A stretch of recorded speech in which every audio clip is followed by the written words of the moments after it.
The day where I can make an Aqua Teen reference at a literary gladiator session. You might actually find an opportunity to drink. I'm not Okay, we rolling?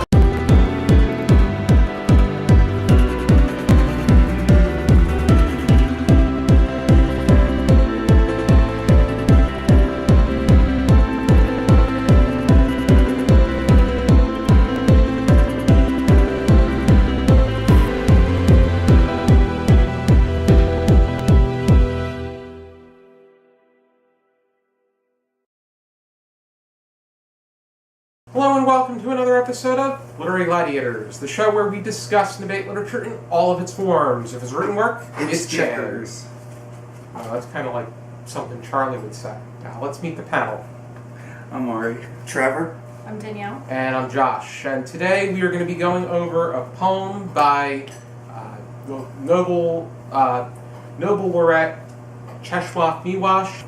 And the discussion starter for this one that I put together is that Czeslaw Milosz was Catholic, but often questioned his faith through his poetry. Do you feel that this poem depicts the speaker as a Christian believer or as an agnostic? It's difficult exactly to see what...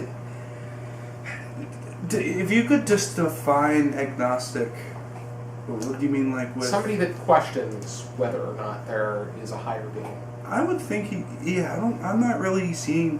I'm seeing Christian words, Christian phrases, but I think this is more an agnostic poem, because I think he's like saying, oh, I was put on this world, this is what I've done. And then again, this might be a different interpretation than the rest of you guys, but it kind of is saying, what I think it's saying is like, oh, I was put on the earth, I knew this is what's going to happen to me, so how exactly is it like fair I for think me to anybody get that questions and puts their faith in... Granted, I would think that there are Christian people that... someone that's not heavily devout, that can be put in because question. the reason I don't think it's Christian is because maybe change one or two words in this poem, and really it can apply to anyone of any proper religion, like Judaism or Islam or Hindu. If you just like the way that it looks, because it's just a religious view. I think agnostic isn't necessarily a religious view. I might be wrong. Agnostic is pretty much, you would use it the same way as you'd use atheist or theist, only an atheist is someone who doesn't believe in any being, and they're confident about it, like Penn Jillette. But I think this just has references to stuff like that, but I don't think it's Christian, Jewish, Islam, or any of that. I think it's more of an outer door religion, kind of. Mm-hmm. Like you said, maybe agnosticism would be a... Being a seeker. Yeah, like a seeker, yeah. I was actually going to say, an opposite view. I was going to say I think that he is coming as a Christian, as a doubting Christian. Because, like, I grew up Catholic and, like, was very surrounded by, like, Christian youth group and stuff in the churches around me. And we were kind of taught to basically just believe in it and don't question it. And as I got older and I started to question it, a lot of people say, well, if you doubt it, then you're not a true Christian or you're not a true believer. And I think just because there's doubt in what he's saying doesn't mean that he is not necessarily a believer, but it doesn't mean he is. I mean, that he isn't either. Like that, it just... Also, it seems that he's more talking about life than religion. That's why I don't think it's... I think it's more of a life view rather than a religious point. I think something I really like in this poem is when he says, 1, 2, 3, 4, 5, 6, 7 stanzas down. I realized I was wandering from hope to hope, and I asked you, all knowing, why you torture me. Is it a trial like Job's, so that I could call faith a phantom and say you are not, nor do your verdicts exist, and the earth is ruled by accident? So, I know about the story of Job. It pops up in the Tanakh, in the Bible, and it's basically a story about Satan. Well, he's called Satan, actually, in the story. And his trials, or the trials Job has with Satan, and he goes through so much, and everything's horrible for him. And he does question God's existence in that story. So it does also pop up in Judaism. I think there's a The lot. values of it do, anyway. Yeah. That's where all the questions take formation. I think one of the key lines is line 13, where he mentions that free will is useless against destiny. If we're looking at it in a religious or a faith-based way, free will is humanity. That is what he controls, or what he wants to feel that he can control. And destiny is the higher being. So That's how this story connects with the monkey's paw. I was wondering when you'd get there. you got that. But when you 'Cause I was just thinking that too. but the choices that he makes when he has hardships placed against him, he takes on drinking. The question is, how hard are these hardships? All we know is what he's saying to us. It varies on the person. It really does. It varies on the situation. And I mean, I think the very, very, very last line of this poem, I think it's the last line anyway, if I have the full version, is, and so it must be that those who suffer will continue to suffer praising your name. And That's I know the last line for this one. Yeah, I just wanted to make sure. You said it's probably a week ago for you viewers, but you just said a few seconds ago in the last episode that we did that like with people who have promises, when the people who are successful, they're the ones that rise above the promise. Here, I think this guy is so dejected that he's like, there's no way anyone can change. There's no way I'm going to change. So I'm just going to go to heaven now as an alcoholic. That's it.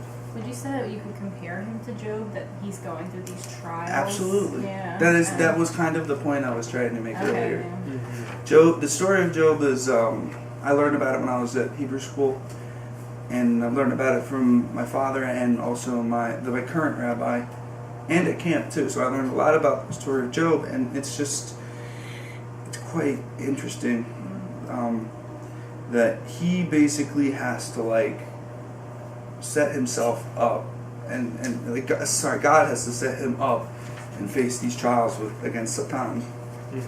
And you just begin to feel like, why am I doing this after a while?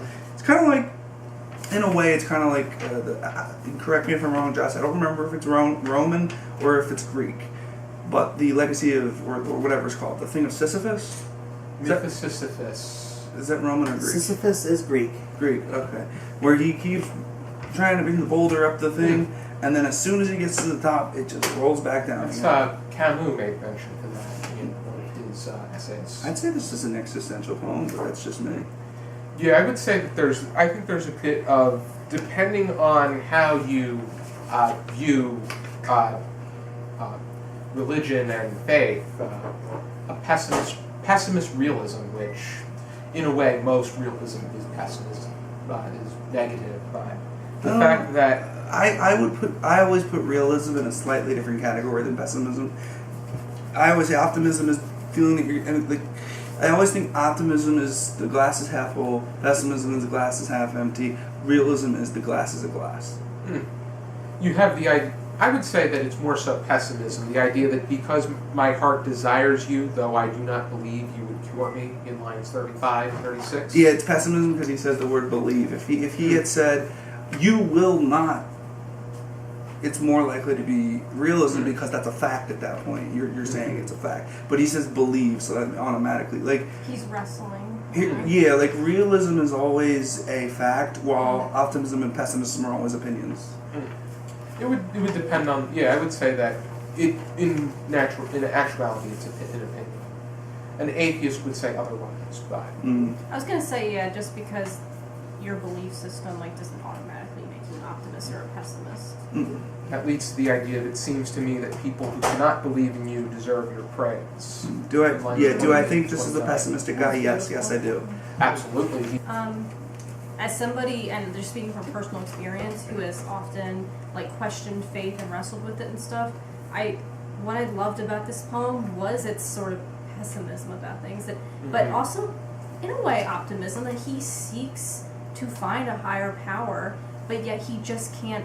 He turns to alcoholism more than he would turn to a higher power, because in any way he almost feels it's more reliable than believing in something. But he wants to believe, it seems. At this point, though, he's at the gates of heaven. So well, right, he's yeah, done his. But as he said, if he's at the gates of heaven, he said that he admitted that he truly didn't believe that he was gonna get God's assistance, but that's why this poem was a little difficult for me, because in Judaism we don't believe in heaven. No, we just believe you die. You know, this is what I guess purgatory is the closest thing that we come to. So it's very hard to imagine for me someone being at the quote gates of heaven. It's just I just can't picture it.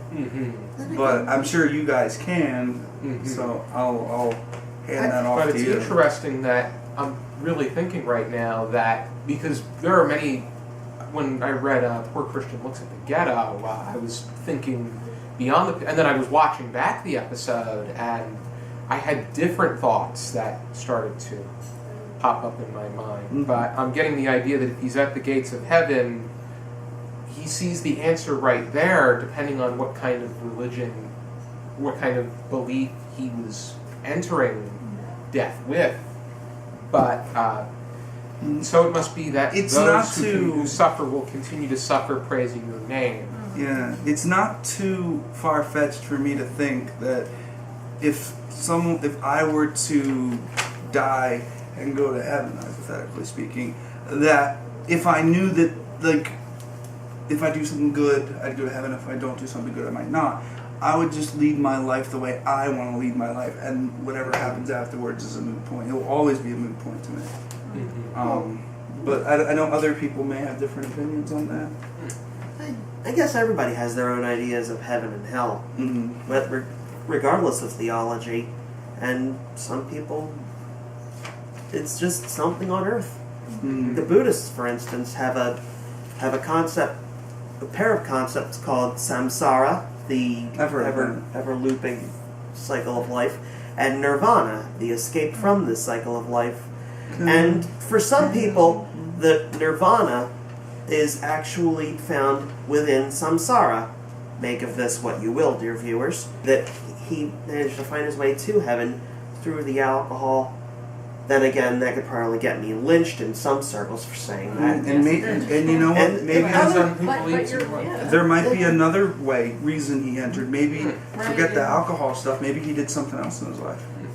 Earlier on, we were also talking about Book of Genes for another experiment altogether. Yeah. I think that is another way of saying Genesis, because it says experiment, and usually you experiment at the beginning of something. But a play on words too. Yeah, definitely. Genes and experiment, because of the genes is a term used to describe genetics. Levi's, Lee's, Faded Glory. But it could have been a use of could have been a strategic use of words, which that's often used. If it's okay, I have one more line that I wanted to look at. Absolutely. So when it comes to poetry, I am a huge fan of questions, usually rhetorical questions in poetry, because it leaves interpretation to the viewer. Not the viewer, the reader. And so I really like this line: who can contemplate simultaneous 1 billion times multiplied pain? Is he asking that of himself? Is he asking that as a rhetorical question? Is he saying, oh, I'd like a show of hands, who here can contemplate? And I like how he uses the word contemplate as if it hasn't happened yet. I think it's also, there's the idea of how everybody handles everybody has a different kind of problem, and everybody handles them differently. And this speaker really doesn't seem to be handling his problems all that well because of his resort to alcoholism. And then he answers in a kind of not straightforward way. It seems to me that people who cannot believe in you deserve your praise. And that's also very interesting that he uses the word cannot instead of using the word do not. I think people people finding a church or a religion to follow has been a solution to their problems as well. Mm-hmm. And in many cases, it's definitely a much better solution than alcoholism, as long as the religion isn't a form of radical religion that is used to hurt other people. And this is just a interesting thought for you viewers out there. Something that's interesting is that alcoholism, like, it can never be cured, but it can be changed and it can be helped and stuff. But I'm sure a lot of you will probably think that your whatever religion you may be, it might continue after you die, like going to heaven. That's part of your religion. The alcoholism feels like it's an ephemeral thing. It's just something that only happens while you're alive. So are you gonna completely ignore the divine stuff that's in front of you and put it for something that is going to end once you die? Just to think about that. I mean, you'd want, if you believe in something, you'd want to believe in it forever, right? Mm-hmm. I would say so. And not just for 80, 90 years, if you even make it that far. And they say the transient stuff is the sweetest. In that Czeslaw respect, Milosz I say so. not exactly. Do we have any? Oh, you want to say something? Well, I was just going to say, like, in Christianity, what you were saying about how in Judaism you don't really believe in a heaven or hell.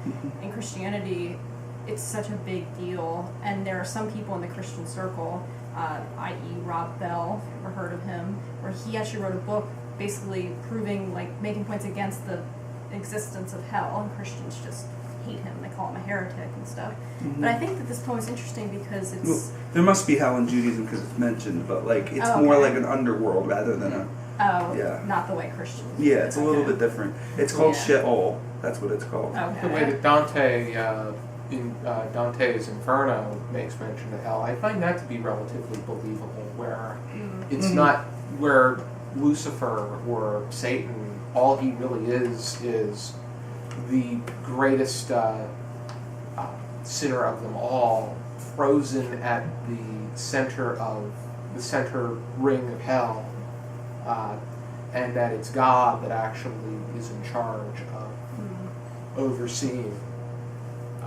the underworld. However, if you truly are sorry for what you've done and have fallen and have accepted him as your savior, then you cannot go. Then you don't go to hell. Which is interesting too, because like I think that this poem is almost like saying that yes, like this narrator, we don't know what he's done like in his life. Maybe he's done some very horrible things, but yet he still is standing at the gates of heaven. And so there's a very redeeming message in that, related to his religion or lack of religion. So, any final thoughts?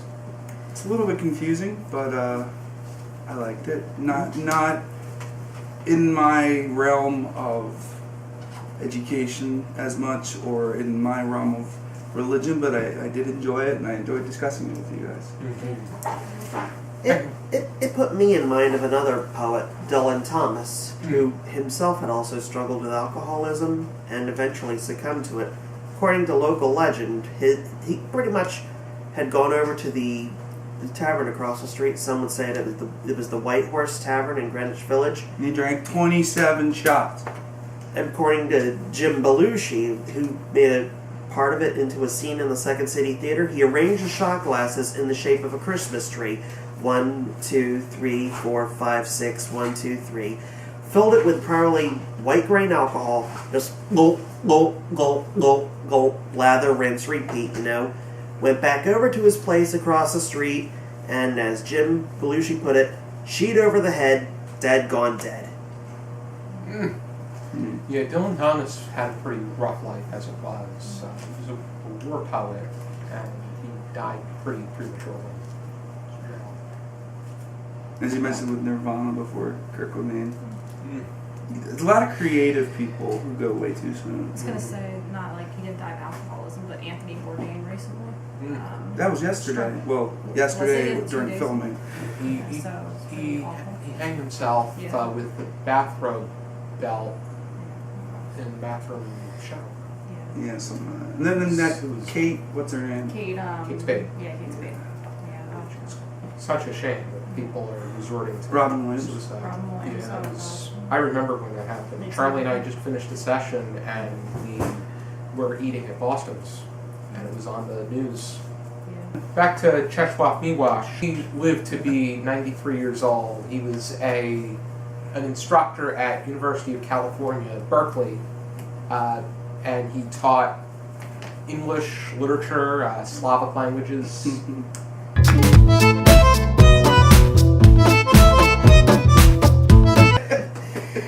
If you're interested in checking out a lot of his poetry, here is the new and collected poems. This is everything he wrote from 1931 to 2001.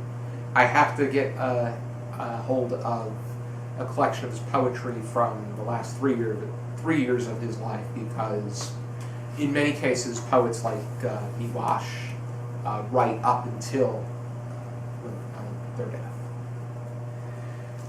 Thank you for tuning into this episode, and we want to thank Danielle for spending 5 episodes with us for this season of Literary Gladiators. It was an honor to have you on board. Thank you for having me. I And loved our discussions. we definitely look forward to having more discussions with you. For sure. Absolutely.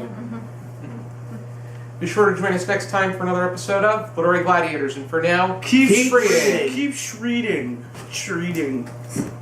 Alan Rickman.